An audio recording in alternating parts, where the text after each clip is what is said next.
Hello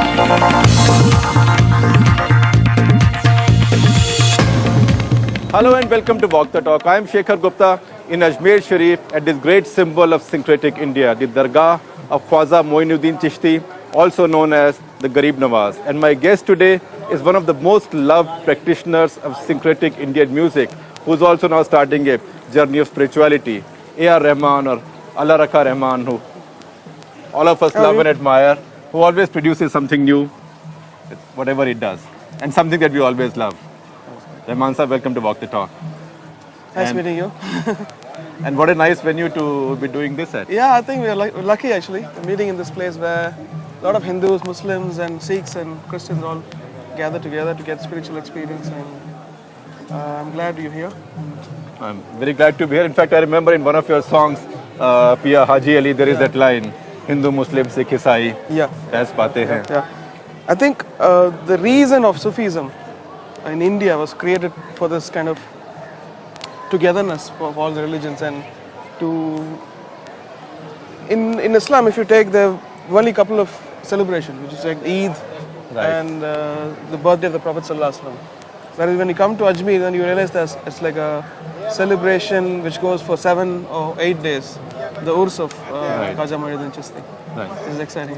And then, if you look at this great Sufi minds, they in fact embraced all other festivals also. Holi, for example. Yeah. Amir Khusro. Amir Khusro, and I know that you are now learning Amir Khusro a great deal. Yeah. You always have to learn. Otherwise you can't survive. Right. So when did your journey of Sufism start? It started when I met Karimullah Shah Qadri, my Peer Sahib for my mother and me.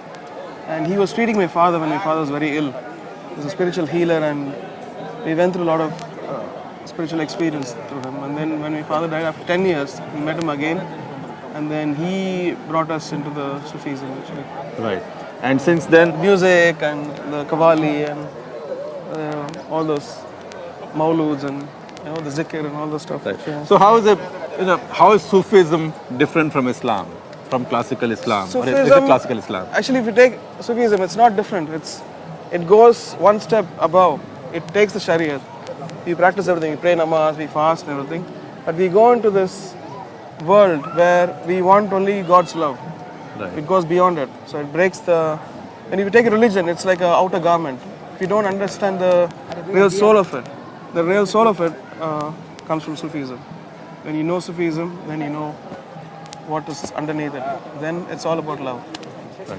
But so how is Sufism then able to embrace people from other religions? Somebody can be a Hindu, Christian, Sikh, and still follow Sufi saints. It is to... And may not even be very religious. It actually follows the root of every religion. It's about Tawheed. It's about one God. And then when you say one God created everything, then that God, another different God didn't create another human being or from another religion. It believes that every human being on the whole universe, is created by one God. So that element of unity is there already in the hearts of people. There's the same God. Are you ever conscious about the fact that you have a Muslim name, you are loved by all of India? In fact, you are one of the two great, if I may use that expression, great national heroes who happen to come from the Muslim minority. President Kalam and you. It also so happens that both of you are Tamil. Yeah. Does it ever put some weight of responsibility on your shoulders?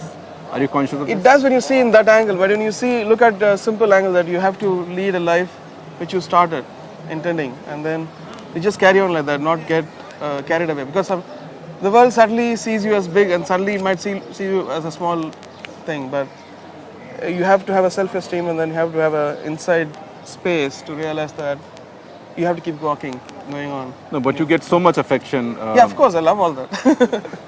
But does it make you feel more responsible that, look, I have something more to deliver? It does. So much is expected of me. It does actually. Yesterday when we were coming in the car, we had a banana, and then my mother was about to throw it on the road. I said, don't do that. They'll have a photograph of you throwing it. Then Rama's mother throws it on the road. Rahman Sahab, tell me a little bit more about how your music has evolved. Because you've always picked folk themes, Sufi themes. I believe that tunes from the Middle East. Yeah. Believe that music, again like religion, if you take, it's about melody, and the melody is the soul of music. Right. And if that soul is set right, then it can have a different garments. Right. It can have different arrangements, and then it can become what do you call, like a Western music or Indian classical or anything like that. So if you take, we have embraced so much of Western classical music.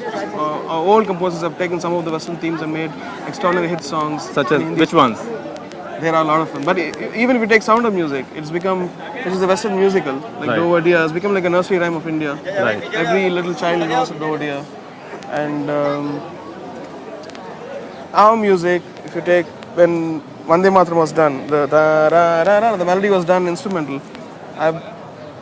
From France and from America and from UK, a lot of people said that, what is this melody? It's so healing and all this stuff. So With the Vande Mataram melody. yeah, we had an instrumental version when Right. we first recorded it. And so it doesn't have to be, okay, Indian music is like that and Western music is like that. So, and Are there other melodies that you can remember that have just become recognized around the world because they were great melodies from people who may not understand what this is about?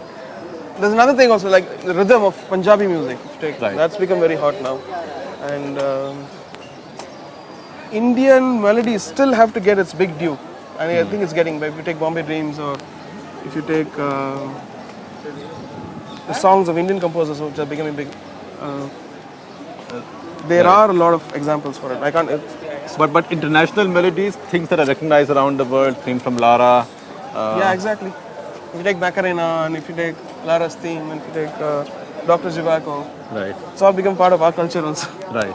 So And you then don't have to understand what this is about or what the words are. it goes beyond that. I think music has that. Like love story from, Yeah, for the music. example. Yeah. Music has that extraordinary power to cross across. I guess. Though it's a cliche, I mean, it's again proved true again and again.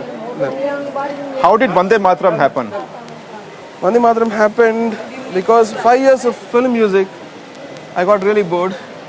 I was doing movies, and then I wanted to do something which was become very close to Indian people, all communities. And I met Bharat Bala, and then we met Mehboob, and then he wrote Matho Jai Salam Vande Mataram, and the whole song with Sony, and then the 50th anniversary of India and Pakistan, the independence anniversary, and that happened. And I worked on Nusrat Fateh Ali Khan and that album.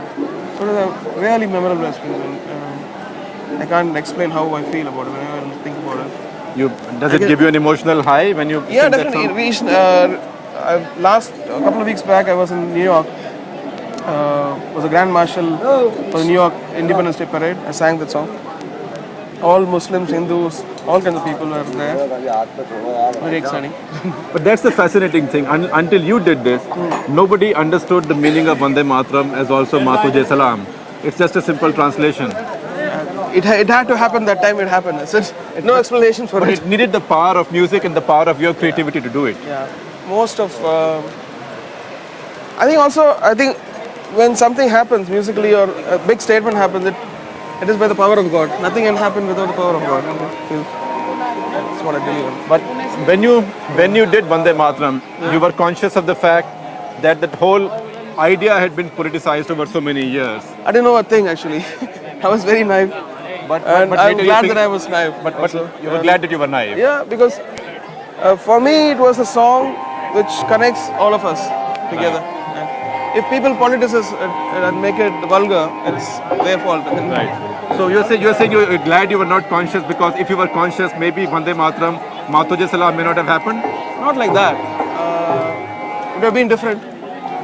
What it is now is actually fatal. Is what? It's fatal. I mean, Right. it had to happen that way. Right. Because we have a hadith of Prophet Sallallahu Alaihi Wasallam that Tere ke पैरों में माँ के पैरों नीचे जन्नत है. Just repeat that again. How is it? The paradise lies under the feet of the mother. I see. So it can mean to my mother, can mean to my motherland, can mean to God also. Right. Say that in Urdu or Arabic again. Just a dictate Ah, word. don't ask. तेरे ही पैरों में. तेरे ही पैरों में के नीचे जन्नत है. I see. So which if in effect philosophically means saying the same thing. Yeah, so it is how you understand it. If you make it as an object, You know, we call God also mother.